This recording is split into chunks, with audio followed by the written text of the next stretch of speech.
नमस्कार। मैं अजय।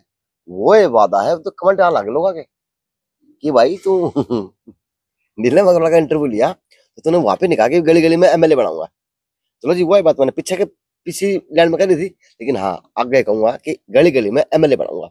अगर एमएलए नहीं बनाऊंगा तो गली गली के लोगों के विचार तो दुआऊंगा, जो भूतपूर्व की एमएलए जिन्होंने फाइट करी हो, वार्ड के पार्षद रहे हो, यानी ये लोग बता सकते हैं कि आपकी राजनीति के समीकरण क्या बन रहे हैं 24 के अंदर। क्योंकि 24 की उठक पटक बड़ी भयंकर तरीके वाले देखी जा सकती है। और इन लोगों पार्टी से उम्मीदवार थे पिछली बार के, जो कितने बड़ा थे। वोट तो जनता ने देनी होती है। वोट तो कब किसके कितने आए और हाँ कब किसको क्या मिला, हाँ। ये तो रिकॉर्ड की बात है। नमस्ते। नमस्कार। और जी, नाम है अनिल काटपालिया।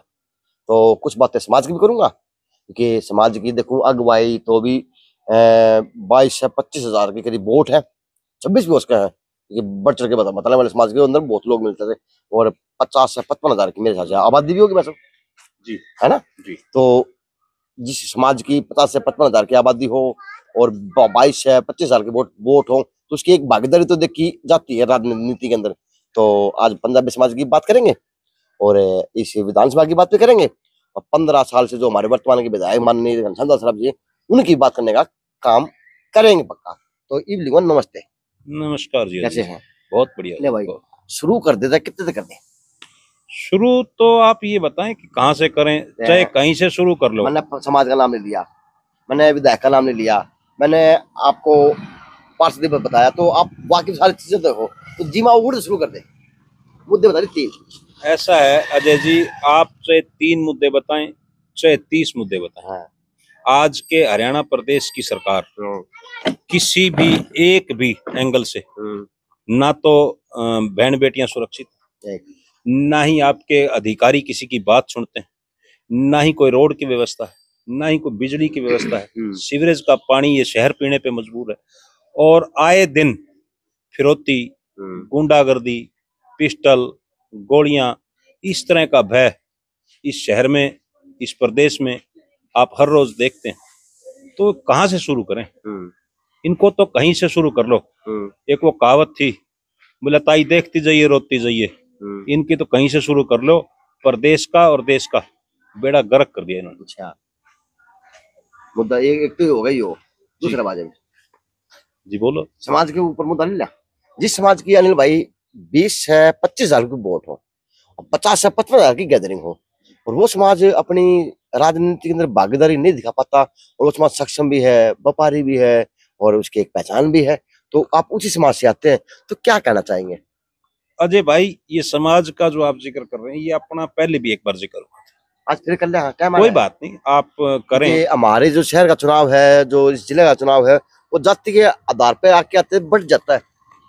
इसलिए चर्चा कर रहा हूँ। ऐसा है, आप जो चर्चा समाज की कर रहे हैं, समाज का जो वोट बैंक है, वो मैंने आपको एक दिन पहले भी बताया था कि जो ये चुनिंदा 4-5 लोग हैं, इनके चुंगल में था। लेकिन इस बार जब हम आम कहीं किसी व्यक्ति से मिलते हैं, अगर किसी को कहीं कोई समस्या है, उसके पास हम जाते हैं या वो हमें बुलाते हैं, तो वो एक बात जरूर कहते हैं कि हमने जो अतीत में जो गलती की है वो भविष्य में नहीं करें। तो उसके लिए आप जो और कुछ आगे कोई बात पूछना चाहते हैं, भी समाज की भागीदारी कैसे हो, समाज का और कैसे हो, ये जो समाज के लोग हैं, ये जो 4-5 लोग हैं, इन लोगों में ये होड़ मची है कि मुझे मिल जाए, मुझे मिल जाए। और एक जिला की अध्यक्षी के तौर पे महिला को मिली भी थी, वो भी अपना इन लोगों के कहीं टकराव की वजह से या कहीं एकता में बल ना होने की वजह से वो भी अपने घर बैठ गई। और ये लोग जो हैं, ये टिकट मांग ही नहीं रहे। ये लोग तो अपनी जीविका चलाने के लिए, अपना नाम चलाने के लिए उसमें लगे हैं। राजनीति के दरवाजे बहुत बड़े होते हैं, बहुत बड़ा दिल रखना पड़ता है। आज हमारी पार्टी किसी भी परिस्थिति में, हम किसी भी परिस्थिति में, लेकिन हम राज के भूखे लोग नहीं है। हमारे को एक चीज चौधरी देवीलाल के उस जो पौधा लगाया है इंडियन नेशनल लोकदल पार्टी, उसमें हमें एक सीखने को आप मिली। तो उल्टी बात है, उल्टी पहाड़ की ना चढ़ाओ, समाज के ऊपर, समाज के ऊपर हो तो फिर। समाज को बतानी, देखो ऐसा समाज को तरीके से ही समझाना पड़ेगा। ये आज समाज भटका हुआ अच्छा है, तरीके समझाओगे, तरीका से समझाना ही समझाओ पड़ेगा। पहले। किसी पे कटाक्ष करने से अच्छा है हाँ, कि उसको वो चीजें समझ में आए, अच्छा तो इस तरह से बताना पड़ेगा। अच्छा। क्योंकि जब हम सत्ता में रहें तो लोगों के हित के काम करो, और जब सत्ता में नहीं हो तो लोगों की समस्याओं को जानो और समय का इंतजार करो, जब समय आए उसका समाधान करो। लेकिन ये लोग ना तो सरकार में रहते लोगों का समाधान कर पा रहे हैं, और ना ही जो इनको इनके समस्याएं आड़े आ रही हैं उनकी मुखर होकर आवाज उठा पा रहे हैं। पता नहीं कौन सी ये चुम्बक से दबे हुए हैं, या क्या इनका उसमें खुद का स्वार्थ सिद्ध हो रहा है, वो भी नजर नहीं आ रहा। लेकिन अनिल यार एक बात करूँ, अगर आपके समाज के 80% लोगों की बात करूँ, नेताओं की बात करूँ, तो मेरे लगभग तो सारे भाजपा में तो है। भाजपा तो अलग तो है कोई, और फिर भी समाज अपनी, और जो सबसे बड़ी बात सुनो अनिल भाई, आपका 2 योजना मुख्यमंत्री समाज का बना, ये भी एक पहली बार इतिहास बना, समाज ने ही भागीदारी दिखा पाया। सबसे बड़ी बात है, मैंने पत्रकार साहब का इंटरव्यू किया था, उन्होंने कहा था कि 15 समाज तो ऐसा है कि हमारे तो आज तक धर्मशाला कौन ले पाया, उन्होंने जो जगह कौन ले पाया, ऐसा है, उन्होंने जो कहा था आप वो बताने का प्रयास करें। अजय जी, उन्होंने कहा था कि हमारे समाज के जो भाजपा के नेता हैं वो बंद पिंजरे के तोते हैं। ठीक है, जगह लेना ना लेना, जगह तो आज मैं बहुत बड़ी बात अब कहूं तो इनको मिर्ची लगेंगी। जगह लेना कौन सा हमारे लिए कोई दिक्कत है? हम वो लोग हैं, लोग हमें कह देते हैं बोला जी ये तो पाकिस्तान से आए थे, हिंदुस्तान के 2 हिस्से हुए, हम गर्व से हिंदू होने के नाते अपने इस एरिया में आए, हमें जमीन अलाट हुई, हमारे बुजुर्गों ने मेहनत करी, आज हम इस बात में सक्षम है। आप एक धर्मशाला की बात करते हो, अगर ये एकता में बल दिखाएं तो और शहरों में हमारी धर्मशालाएं हैं क्या? हमने सरकार से ले रखी हैं, और जो यहाँ हमने सरकार से ली तो वो हमने बढ़िया डेवलप कर रखी हैं। आप जाके देखें, किसी में एसी की सुविधा है, किसी में और सुविधाएं हैं, सभी सुविधाओं से लेस हॉस्पिटल है हमारे समाज। हमारा समाज कोई ऐसे करता तो वो जब वहां से आए थे जब ही कर लेते। इन लोगों की आदत खराब हो गई है, ये लोग इस होड़ में है कि उस पे मेरा पत्थर लग जाए कि मैं लेके आया था, मैं लेके आया था। कोई चीज मांगने से मिलती है, गिड़गिड़ाने से नहीं मिलती। और जो आप कह रहे हैं कि जो मुख्यमंत्री जी 10 वर्ष हमारे समाज को मिले, हमारे आदरणीय कई मंत्री रहे हैं इस प्रदेश में, उन्होंने मुखर होकर कहा है कि इससे अच्छा तो मुख्यमंत्री ना बनते तो ही ठीक था। आज हम क्लेम कर सकते थे कि हमारा कोई काम करो। जिस दिन से खट्टर साहब मुख्यमंत्री बने, इस भाजपा की सरकार आई, इन्होंने जाति पाति में बांट दिया। आज भी आप भी कह रहे हैं कि तुम्हारा मुख्यमंत्री बना। मुख्यमंत्री किसी जाति का विशेष का नहीं होता, लेकिन एक उसका अंतर्मन प्यार होता है। वो आज के प्रेजेंट मुख्यमंत्री ने आज ही एक तोहफा दिखाया, आपको प्रदेश के अध्यक्ष बनाए। तो इस तरह से कार्य करना होता है, वो कार्य खट्टर साहब नहीं कर पाए, मैं ये मानता हूं। लेकिन मुख्यमंत्री किसी जाति विशेष का नहीं होता, पूरे हरियाणा प्रदेश का होता है। और उस मुख्यमंत्री ने जो 10 वर्ष रहे, उन्होंने जो जो फैसले लिए, आज के जो मौजूदा मुख्यमंत्री हैं वो तो कहते थे कि ये सरपंचों ने इस प्रदेश को लूट के खा लिया। उस सरपंचों के लिए तो 10वीं पास चाहिए, एमएलए चाहे 8वीं फेल हो, सरपंचों को तो पावर नहीं चाहिए। आज का मुख्यमंत्री कहता है मेरे रात को 12 बजे भी दरवाजे खुले हैं, क्यों? एक 5 सीट घटते अकल टिकाने आ गई क्या सरकार की? आज वो कहते हैं कि 21 लाख ले लो, जो युवा जो पढ़ने जा रहे हैं वो पास ले लो, प्लाट ले लो, ये किसको कुछ भी दे दो, इनको जो आपने सुई चुभो रखी है, जो जाति पाति पे बांटने का काम कर रखा है, जो चोट मार रखी है, चोट कोई एक नहीं मार रखी ना, मैंने आपको शुरू से गिनवाया और आज तक। और पढ़ा एक, आज आपको एक चीज और बताऊं, आपके पास समय है और मैं आपको बताता हूँ। हरियाणा प्रदेश में जब भी किसी भी प्रदेश, इस प्रदेश का कोई भी व्यक्ति मुख्यमंत्री रहा, नौकरियां लगी हैं, और जिसके राज में नौकरियां लगी, चाहे वो स्वर्गीय देवीलाल जी के राज में लगी, चाहे स्वर्गीय बंसीलाल जी के राज में लगी, चाहे स्वर्गीय भजन लाल जी के राज में लगी, चाहे ओम प्रकाश चौटाला जी के राज में लगी, चाहे हुड्डा साहब के राज में लगी, चाहे खट्टर साहब के राज में लगी, अगर कोई भी नौकरी कोर्ट में होगी किसी वजह से, तो उन बच्चों को आपके घर बैठना पड़ा। और हरियाणा प्रदेश का चौमुखी विकास करने वाले पूर्व मुख्यमंत्री चौधरी ओम प्रकाश चौटाला ने नौकरी दी, बड़े कायदे से दी और 1 नंबर से दी, लेकिन सरकार के द्वेष के चलते और अपना सिद्ध करने के लिए उनको जेल का रास्ता दिखाया गया, लेकिन एक भी कर्मचारी उनका हटा नहीं। वो राजा है जिस राजा को पता है कि मेरी प्रजा को मैंने क्या देना है और किस तरह से देना है। ये लोग नौकरियां देते हैं, जिस दिन सरकार के सामने कोई विपदा आके खड़ी हो जाए तो वो जो 8-8, 7-7, 6-6 साल से जो लोग नौकरियां लगे हैं वो घर बैठ जाते हैं। और इसी तरह से भगदड़ मची है बीजेपी में। आप चाहे सरसा से शुरू हो जाए, सरसा में आदित्य चौटाला जी हैं, उन्होंने कहा है कि बीजेपी का तो वो हाल है, 4x4 की गाड़ी है, इतनी आगे चलती है, इतनी पीछे चलती है, इन एसडीएमओ को और इनको ही दे देना टिकटें, ये इनके प्रदेश के हैं। आप इसी भिवानी शहर में देख लो कितना, एक मिनट रुको, आप भिवानी शहर में देख लो, ये कहते हैं हम टिकट लेंगे, घनश्याम जी को हम नेता मानते हैं। अरे ये बताओ कि घनश्याम जी ने क्या किया? एक नया नाम आपने ही शायद इंटरव्यू किया था उसका, बंसल का, वो कह रहे थे खुद ही मान रहे हैं कि स्टेडियम में कुछ नहीं हुआ। एक ढिंडोरा और पीटते ही है, हमने लड़कियों का स्कूल बना दिया। मैं आपसे रिक्वेस्ट करूंगा, आप मेरे पुराने क्लास फेलो भी, मैं आपसे एक रिक्वेस्ट करूंगा कि समय निकालें उस सेक्टर 13 वाले जो चौक पे, 23 वाले चौक पे जो इन्होंने स्कूल बनाया, चालू होने से पहले जर्जर हालत में दिखा के आया था मैं। अबे दोबारा दिखा दो, वो तो आप दिखा के आए थे, इन्होंने दोबारा डेंट पेंट करने की कोशिश की है। अच्छा। मैं आज कुदरती वहां से टपया तो मैंने देखा कि दोबारा फिर पापड़े पड़ रहे। अच्छा। बाहर से ये हाल है तो अंदर तो बहुत बुरा हाल होगा। पक्का आपका जो एक वो क्लब बन रहा था उसका क्या हाल है? आपके पूरे शहर का क्या हाल है? ये शहर जो है इनकी बेकैदियों का नतीजा है। लेकिन भाई साहब, जिस प्रकार से 25-25 हजार समाज के वोट हैं वो साइलेंट हो जाएंगे, वो एक तो एक कहावत सी है, बुड्ढी फूक के बैठना। जब लोग बुड्ढी फूक के बैठ जाएंगे तो फिर किसे तो हम उस तरह पे उस शहर की विकास की बात कर पाएंगे, किस तरह पे हम उसे विकसितता की बात कर पाएंगे, क्योंकि हमें हक है क्या बात करने का। नहीं, बुढ़ी फूक के बैठने वाले बुढ़ी फूक के बैठे हैं, हम तो पब्लिक के बीच में रहते हैं। और जब चुनाव आएगा, जब अगर पार्टी दोबारा से मौका देगी तो इस शहर में फिर एक बार एमएलए का चुनाव लड़ेंगे। आपने तो फिर से मौका मांग लिया और पार्टी ने आपको मौका दिया भी था, लेकिन फिर वही बात आ गई, आपके समाज तो अपने लिए मौका को नहीं उतर पाया था। याद है कुछ बात? ऐसा है, कुछ स्वार्थी किस्म के लोग हैं जिनका मैं बार बार जिक्र कर चुका हूं, अब उनकी दाल नहीं गलने वाली है।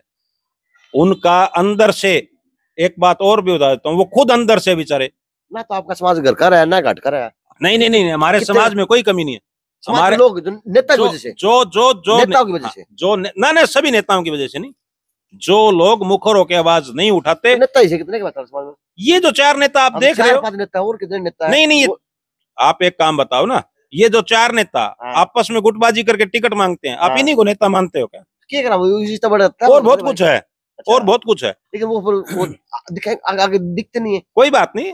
अभी जो आज ये जो पिक्चर शुरू हुई है, अच्छा। जैसे आज समाज के नाम से आपने पूछा है कि खट्टर साहब ने क्या दिया, खट्टर साहब ने कुछ नहीं दिया, तो खट्टर साहब को वोट देने से दे दिए। हमारे को क्या प्रदेश अध्यक्ष से कोई बैर था क्या? क्यों हमारे समाज में कोई हरियाणा प्रदेश में कोई प्रदेश अध्यक्ष बनने लायक नहीं है? अकल टिकाने लगाएगी, पब्लिक सब जानती है, जब समझ है। बात है, आपको तो प्रदेश अध्यक्ष का पद भी नहीं मिला। ऐसा है, यहाँ आप यही बात मैं फिर कह रहा हूँ आपको, इन्होंने ये सोच लिया कि ये तो समाज ऐसे कैसे वोट दे देगा। इस समाज ने हमेशा, चाहे चौधरी ओम प्रकाश चौटाला को हो, चाहे चौधरी बंसी लाल को हो, चाहे चौधरी भजन लाल को हो, एक तरफा माहौल में वोट दिया, क्योंकि हमारा वोट बिकता नहीं, हमारा वोट कहीं रुकता नहीं, हमारा वोट तो जहां चल पड़ा वहां चल पड़ा। तो इन्होंने हर बार वोट दे के देखा है हर एक को, लेकिन किसी ने कुछ नहीं दिया। और इससे कहीं आस थी तो इनको भी 4 बार वोट दे दिए, 2 बार एमपी में दे दिए, 2 बार एमएलए में दे दिए। और क्या करें, जोड़ी तो था भी भरो हो शहर के अंदर, यार दिक्कत आ रही है, समस्या तो आए है, जोड़ी भर दो। और अरे इस बार नहीं भरेंगे, ऐसा है, इस बार नहीं भरेंगे। इस बार जो आम पब्लिक है अजय जी, वो नहीं भरेगी जोड़ी। अच्छा, इस बार आप इस बात से बिल्कुल परी हो जाए। जिस प्रकार से वो 4 विधानसभा की अगर बात करो, हुड्डा साहब आया है, कल रैली देखी थी मैंने देखी, मैं कवर करेंगे, तो इससे कोई फर्क पड़ेगा समाज के ऊपर? समाज की जो आपके नेता है, कुछ नेता थे आपके कांग्रेस के अंदर भी, तो वो क्या उभर पाएंगे या किस प्रकार तो मांग, वो अपने लिए कुछ काम मांग पाए, समाज के लिए कुछ मांग पाएंगे? ऐसा है, कांग्रेस में जो नेता है वो भी टिकट की दावेदारी नहीं कर रहे। हाँ, चक्कर तो ये है कि आपका समाज तो सुनना है, बैठा है, बुड्ढी फूक के बैठा है, वो कहावत है ना, बुड्ढी फूक के बैठना, तो बुड्ढी फूक के बैठे हो, टाइम आ रहे हैं तो। ऐसा है, बुड्ढी फूक के बैठने वाले बुड्ढी फूक के बैठे हैं। मैं तो अपने चुनाव की तैयारी में लगा हूँ, और टिकट अगर पार्टी ने दी तो इलेक्शन लड़ूंगा। अगर कहीं समाज ने और एक कदम और आगे बढ़ने की कही तो भी समाज के लिए खड़ा पाऊंगा। मैं इनके लिए डरपोक नहीं हूं इनकी तरह। जो समाज की आवाज नहीं उठा पाता वो किसी की नहीं उठा पाता। डरपोक कौन है? ये जो नहीं मांगते टिकट, ये डरपोक हैं। ये मुखर होके आज कहें कि हम समाज के लिए हैं, समाज को अगर टिकट नहीं दी तो हम ये कर देंगे, टिकट मिल जाएगी इनको। लेकिन तारा समाज तो मीटिंग में उलझ के रह जाए चुनाव के वक्त यार। नहीं नहीं, मीटिंग में कहाँ उलझते हैं। मीटिंग करते हैं फिर वही बात बता तो दी मैंने आपको शुरू में बताई कि कुछ नेता नेतागिरी ना करके अपनी 2 वक्त की रोटी का जुगाड़ करने में लगे। आपकी समाज की बेटी को मेरे आपने जिक्र किया था फिर ऐसी जगह, हाँ। जिला महिला जिला अध्यक्ष हाँ, बात कर, छोटी बात तो थी नहीं। हाँ? बहुत बड़ी बात थी। हाँ? लेकिन फिर वो भी नेता नहीं आगे बढ़ पाई, यानी वो नेता वहीं की वहीं स्थिरता देखी गई, या फिर पता नहीं आगे बढ़ गई, कितना पता चला। थोड़ा आप विचार से बता दें जो नेता उभरते हैं वो बेड़ जल्दी जाते हैं। ऐसा है अजय जी, इसी बात पे एक बात आपको बताता हूँ। हाँ। और मैं तो बिल्कुल मुखर होके कहने वाला व्यक्ति हूँ। हमारे समाज की वो बेटी है, उसको जिला का अध्यक्ष बनाया गया महिला का। मैं उसके घर जाके उसका स्वागत करके आया। मैं दूसरी पार्टी में क्या हुआ, लेकिन हमारे परिवार की है, समाज की है, समाज के नाते मैं उसको मुबारकबाद दे के आया। लेकिन ये जो लोग राजनीति कर रहे हैं, ये राजनीति नहीं कर रहे, ये एक दूसरे की टांग खींचने में लगे हैं और अपनी 2 वक्त की रोटी का जुगाड़ करने में लगे। जिस प्रकार से अनिल भाई आपने कहा कि हमारा जिस प्रकार से देश आजाद हुआ था तो हम खाली हाथ आए थे ना, को खाली हाथ नहीं है। तो हमारे पास जो वहां जमीनें थी, हमारे को वो अलाट हुई, मेरे खुद के मेरे परिवार को हुई। 48 एकड़ का मैं मालिक हूँ। जो तो आपने यही आके बनाया ना, क्या बना विभाजन के बाद जो कुछ घर तो यही बसाया और यही आके बनाया, तो आपकी तो एक कमेरा कौम हुई। ऐसा है, कमेरा कौम हुई, आपकी बात बिल्कुल जायज है। वहां से जो उजड़ के आए उनकी कमेरा कौम हुई। लेकिन अजय जी आप एक बात सुने, आप एक बात सुने, बात पूरी कर नहीं आप मेरी पूरी करने में। आप ये कह रहे ना, कुछ लोग जो आए उनके जो वहां जमीन थी, जिनका इंतकाल था, खसरा नंबर था और था, उनको जमीन मिली, उसमें मैं शामिल हूँ। मेरे परिवार को 48 एकड़ जमीन मिली विभाजन के बाद। जिसके पास नहीं थी उसे नहीं मिली। और जैसे मान लो कोई गोल्ड था, कोई और था, वो प्रॉपर्टी के जो कागज वहां रह गए, वो खजाना यहाँ नहीं मिला, वो नहीं मिला। वो ऐसा नहीं है। ऐसा भी नहीं है। आपके समाज की अगर बात करूं तो मुझे नहीं लगता कि सारा समाज सक्षम है। समाज के अंदर बहुत ज्यादा ऐसे गरीब लोग हैं जिनके पास 2 टाइम खाना क्या काम धंधा रोजगार नहीं है। नहीं, रोजगार तो पूरे हरियाणा प्रदेश का इन्होंने ठप कर दिया। बेरोजगारी के तो इतना आलम है। ये 5 किलो दाने की बात करते हैं अजय जी, जब 2.5 किलो इस गर्मी में बाजरा मिलेगा और इनके चहेतों की जहां जहां मिल है, चाहे रोहतक में है चाहे सोनीपत में है, उस एरिया में आटा बटेगा। इन्होंने तो डाका शुरू कर रखा है। इन्होंने प्रदेश को लूटने का काम किया है। माताओं बहनों को सुरक्षित नहीं है। अनाज इतना महंगा कर दिया, रसोई चल नहीं पा रही, ये वाह लूटने में लगे। तो क्या 25,000 वाला समाज के व्यक्ति अब जगने का काम भी करेंगे या फिर से वही डोल उठाएंगे, वही तब कर वही डपली बजाओ? मेरी बात सुनो, वो क्या डपली बजाएंगे, वो क्या करेंगे, उस बात का तो मैं नहीं कह सकता। आप एमएलए के दावेदार हैं और आपने चुनाव लड़ा एमएलए का, आज भी एमएलए का दावेदार हूँ। भूतपूर्व पार्षद रहे हैं, आपकी बनती जिम्मेवारी समाज के प्रति बनती है, नेतागिरी बनती है। ऐसा है, ऐसा है, आप सवाल पूछ रहे हो तो सुन लो। मैंने आपको अतीत में बताया, भविष्य में फिर बता देता हूँ। मैं जब यहाँ पार्षद रहा, एक भी गली मैंने कच्ची नहीं छोड़ी। ठीक है, मैंने यहाँ धर्मशाला बनाने का काम किया, यहाँ पार्क बनाने का काम किया। लाइन क्षेत्र में कोई आता भी नहीं था। और जब मैं एमएलए का चुनाव लड़ा, अगर परमात्मा ने और इस पब्लिक ने आशीर्वाद दिया तो मैं आपको दिखाऊंगा काम क्या होता है। मैं इनकी तरह ये नहीं कहूंगा कि तहसीलदार मेरी नहीं सुनता, कर्मचारी मेरी नहीं सुनता। आपको एक चीज बता देता हूँ, आपके मीडिया के माध्यम से उस घनश्याम दास सराफ जो हमारे आदरणीय विधायक है 3 बार के, उनको भी बता देता हूँ कि कर्मचारी जो है वो विधायक जो भी आदेश करे उस पे काम कर्मचारी को करना होता है। लेकिन क्या ऐसी नस दबी हुई है इनकी, ये कौन सा काम उनसे करवाते हैं जो इनका काम तो सिद्ध हो जाता है और पब्लिक का काम सिद्ध नहीं होता। सीधा आरोप है, ये अपना काम सिद्ध करवाते हैं, पब्लिक की नहीं करे कुछ भी। लेकिन अनिल काटपड़े जी, अगर मैं आपका पास सवाल समाज के सवाल तो आपने गुस्सा होगा कि नहीं आता? नहीं, मुझे कभी गुस्सा नहीं आता। आप तो नहीं, ऐसा गुस्सा होगा? ऐसा अजय जी सुनो मेरी बात, मैं कभी भी गुस्सा नहीं करता। मेरी आवाज में दम है, सच्चाई है, और सच्चा जो व्यक्ति होगा वही मुखर होके बोलेगा। गुस्सा किस लिए करना है? आप जो बात पूछ रहे हैं कि बारी बारी आप उस बात पे प्रेशर दे रहे हैं कि आपके समाज के 25,000 वोट हैं, इस बात की एक आप नहीं कहते, आप तो इस कैमरे पे कह रहे हैं। जो मेरे पास लोग आते हैं वो भी कहते हैं, अरे नौला यार थारी इतनी वोट मारी हो तो हम बंबेरी बांध दें। लेकिन बांधे किसकी? फिर मैं उनको एक बात तो जरूर कहता हूं, जो एक बार कहीं मौका सरकार का लग गया तो इन अधिकारियों की बंबेरी बांध दूंगा और भिवानी को ये बता दूंगा विकास क्या तो होता है। 24 के अंदर और वो समाज के जो तोते बंद है पिंजरे में, अब वो 24 के अंदर आजाद भी होंगे और आजाद होकर अपनी मुखरता से आवाज उठाने का काम करेंगे क्या 24 के लिए?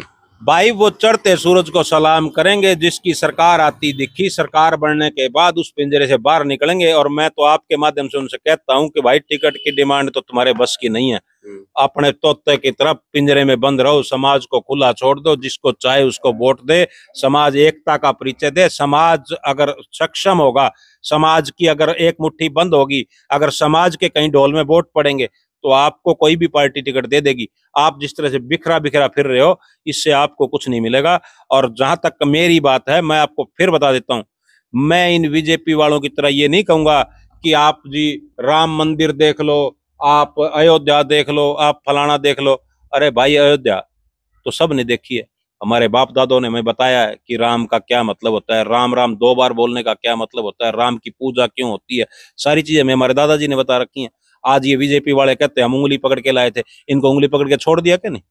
जिस जिसने राम की ड्रेस डाली है, जिस जिसने राम का गुणगान किया है, अपने आप को भगवान मानने का काम किया, वो अजय जी कहाँ है? ठीक है। और ये जो आपके माध्यम से एक बात तो मैं पक्की कहना चाहूंगा, मैं किसी का नाम तो नहीं लेता, लेकिन वो समझ जाएगा मैं जिसको भी कह रहा हूं। अरे एक नहीं है, उस तरह के 2-3 व्यक्ति हैं। अरे भले आदमी हो, आज आप सरकार में हो, 15 वर्षों से सरकार में हो, 30-30 साल से आप मेहनत कर रहे हो, आपकी पार्टी सत्ता में आई है। आज आप सोफों पर बैठ के, एसी में बैठ के, कहीं कूलरों में बैठ के आप ये मत कहा करो कि 52D देख लो, चंडीगढ़ देख लो, मुख्यमंत्री देख लो, गुलाब का फूल देख लो, बॉर्डर देख लो। अरे भाई भिवानी शहर की बात करो। जो सरकार चली जाएगी, ये भिवानी वाले आज आपको नमस्ते करते हैं, उस दिन जवाब मांगेंगे, कहाँ भागोगे? ये भिवानी उठेगी। आपके माध्यम से उन 2-3 साथियों को, बीजेपी वालों को, बड़े अच्छे वक्ता है, बड़ा संघर्ष किया उन्होंने इसको बीजेपी को सत्ता में लाने के लिए, और मेरे अच्छे मित्रों में भी शामिल हैं। ये कोई बात नहीं होती, कोई किसी पार्टी में हो। लेकिन मैं आपके माध्यम से एक बात जरूर कहता हूँ कि भाई उस बंसल की तरह, उस आदित्य चौटाला की तरह आज समय है। अगर मुखर होके बोलोगे तो तुम्हें इस टिकट भी मिल सकती है एमएलए की, लेकिन मुखर होके कहना पड़ेगा कि इस व्यक्ति ने हमारे शहर को 15 साल पीछे कर दिया और हमने इस पार्टी को उठाने में भागीदारी की है, हमें टिकट दो, इसका बदल के दिखाएंगे। जैसे अभी सैनी साहब ने अमित शाह जी आए, उनसे कहा कि भाई ये जो 2-2 सीएम बना रखे हैं, इसमें से एक बना लो। उन्होंने उनको पावर दी। तो आप देखो जिस दिन से पावर दी है, वो पहले वाले तो सुबह कुछ कहते थे और शाम को बदल जाते थे। दूसरे वाले को पावर दी है, घोषणा करता है, अखबार में छपवाता है, वो ये सोचता है कि भाई ऐसे ही छपने से काम चल जाएगा, और 50,000 नौकरियों का लालसा देके करोड़ों रुपए इनसे फीस जमा करवा ले, और पेपर की जो डेट है वो इलेक्शन के बाद की रखवा दियो। मुख्यमंत्री जी, ये हरियाणा प्रदेश है, बीजेपी से इतना तंग है, हताश है, निराश है। अगर समय रहते आप लोगों ने ठीक कार्य नहीं किए, क्योंकि हांसी में कह रहे थे हमारे भिवानी के सांसद, अगर ये काम पहले किया होता तो हमें इतनी तकलीफ नहीं होती। कहीं बाद में ना कहना सैनी साहब मेरे को तो 6 महीने मिले, अगर मेरे को 5 साल देते तो मैं ये कर देता। 5 साल लेने के लिए 6 महीने जी तोड़ लोगों के काम करो, नहीं तो आज की रिपोर्ट आपको भी पता है आपके पल्ले क्या है, और दूसरों को भी पता है। और एक और है जिसका आप जिक्र कर रहे थे, हुड्डा साहब आए थे। हुड्डा साहब एक ही कम्युनिटी को उठाए फिर रहे हैं, भाई एक ही कम्युनिटी का मैं राजा हूं। मैं 36 बिरादरी का नाम लेते हैं, साथ में एक कम्युनिटी को जोड़ते हैं, और आम पब्लिक भी बोलने लगी उस बात को। आपको इतिहास में ले जाता हूं पीछे। इस कांग्रेस पार्टी ने जब जब किसान के नाम से वोट ली, जाट के नाम से वोट ली, जब नॉन जाट को सीएम बनाया, और जब नॉन जाट के नाम से वोट ली तो चौधरी साहब को सीएम बनाया। और इस हरियाणा प्रदेश में एकमात्र नेता ऐसा है जिसका अगर सूत तो आई ना, तो मुख्यमंत्री चौधरी अभय सिंह चौटाला जी बनेंगे। हुड्डा साहब तो रोज सपने लेके सो, असल तो सरकार की पूरी सीट नहीं आनी है। अगर गलती से आ भी गई तो मुख्यमंत्री हुड्डा साहब नहीं बनेंगे। चलो जी, आपका कहना बना है पार्टी के कार्यकर्ता कमेंट करेंगे। नहीं कहना नहीं बनता। ओ भाई साहब बात मान लूंगा, बात में तो एंड भी करूंगा। आज की इतनी बतेरी लंबी बात हो जाएगी। तो जी ये है कि अब जिस समाज की 25,000 की गैदरिंग है और 50 से 55,000 की जिसकी आबादी है, तो अब उस समाज के व्यक्ति ने कहा कि ना लड़ाई लड़ने का वक्त आ चुका है, क्योंकि लड़ाई हथियारों की नहीं, अब लड़ाई संविधान के लिए लड़ी जाएगी। तो देखते हैं जी समाज कितना साथ देगा या फिर क्या होगा। लेकिन अनिल काटपाल ने ताल ठोक दी, पहले चुनाव लड़ा, अभी आगे चुनाव लड़ने की तैयारी फुल बटे फुल देखी जा सकती है ये ना। बिल्कुल बिल्कुल, ये पार्टी अगर टिकट देगी। पार्टी टिकट देगी तो। JNC न्यूज़ से अजय नायक, दीपांशु शर्मा की खास रिपोर्ट।